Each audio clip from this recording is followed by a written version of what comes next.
Todos creen entender qué es el ego, hasta que descubren que puede esconderse en casi cualquier parte de su personalidad, porque el ego no siempre se ve como arrogancia, a veces se ve como miedo, necesidad, control o incluso sufrimiento. Ego de superioridad. Es el más reconocible de todos. Se manifiesta en personas que sienten, de manera más o menos constante, que son mejores que los demás, más inteligentes, más capaces, más valiosas. No siempre lo dicen en voz alta, pero se nota en cómo hablan, en cómo escuchan y en cómo reaccionan cuando alguien más recibe reconocimiento. Lo curioso es que este tipo de ego rara vez nace de una confianza genuina. Casi siempre es una respuesta construida frente a una inseguridad profunda que la persona no ha querido o no ha podido enfrentar. Ego de víctima. Funciona de manera opuesta al anterior, pero sigue siendo ego. Aquí la identidad se construye alrededor del sufrimiento, la injusticia y la mala suerte. La persona siente que el mundo conspira en su contra, que los demás siempre tienen ventaja y que sus fracasos son siempre responsabilidad de algo o alguien externo. Hay una comodidad extraña en este lugar, porque mientras uno es víctima, no tiene que responsabilizarse de nada. El problema es que esa comodidad tiene un costo enorme, impide crecer, impide sanar y mantiene a la persona atrapada en una historia que ella misma sigue escribiendo. Ego de logros. Se construye enteramente sobre lo que una persona ha conseguido: el título, el cargo, los premios, los reconocimientos. Mientras esas cosas estén presentes, la persona se siente segura y completa. Pero cuando desaparecen, cuando llega una crisis profesional, una jubilación inesperada o simplemente un periodo de pausa, el suelo se mueve, porque sin los logros no sabe quién es. Este patrón es muy común en culturas donde el valor de una persona se mide casi exclusivamente por su productividad y sus resultados, y se refuerza desde muy temprano en la vida. Ego de conocimiento. Ocurre cuando alguien construye su identidad alrededor de saber más que los demás. Hay una necesidad constante de tener la razón, de corregir, de demostrar que uno está mejor informado. Las conversaciones se convierten en competencias silenciosas donde el objetivo no es entender, sino ganar. Lo interesante es que este tipo de ego puede coexistir con una inteligencia genuina, lo que lo hace más difícil de detectar. La persona sí sabe mucho, pero usa ese conocimiento no para conectar con otros, sino para mantenerse por encima de ellos. Ego de apariencia. Está completamente orientado hacia afuera.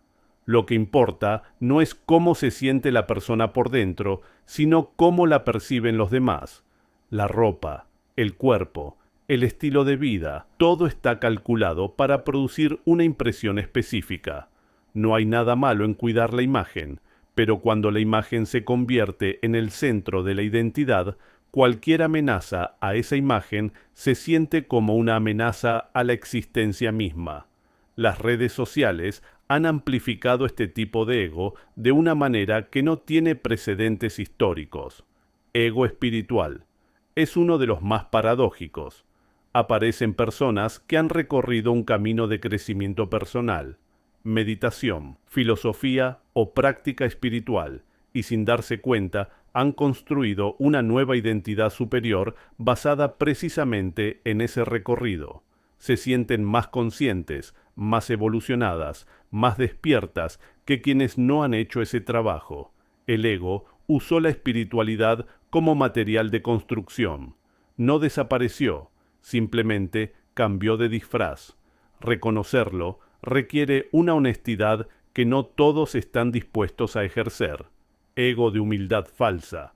Se expresa como modestia, pero opera como manipulación. La persona minimiza sus logros o sus capacidades de manera exagerada, no porque realmente lo crea, sino porque espera que los demás la contradigan y la reafirmen.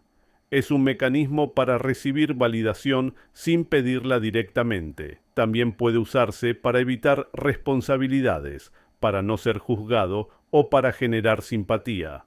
Desde afuera puede parecer una persona genuinamente modesta, pero con el tiempo el patrón se hace visible porque la necesidad de reconocimiento siempre termina por asomarse.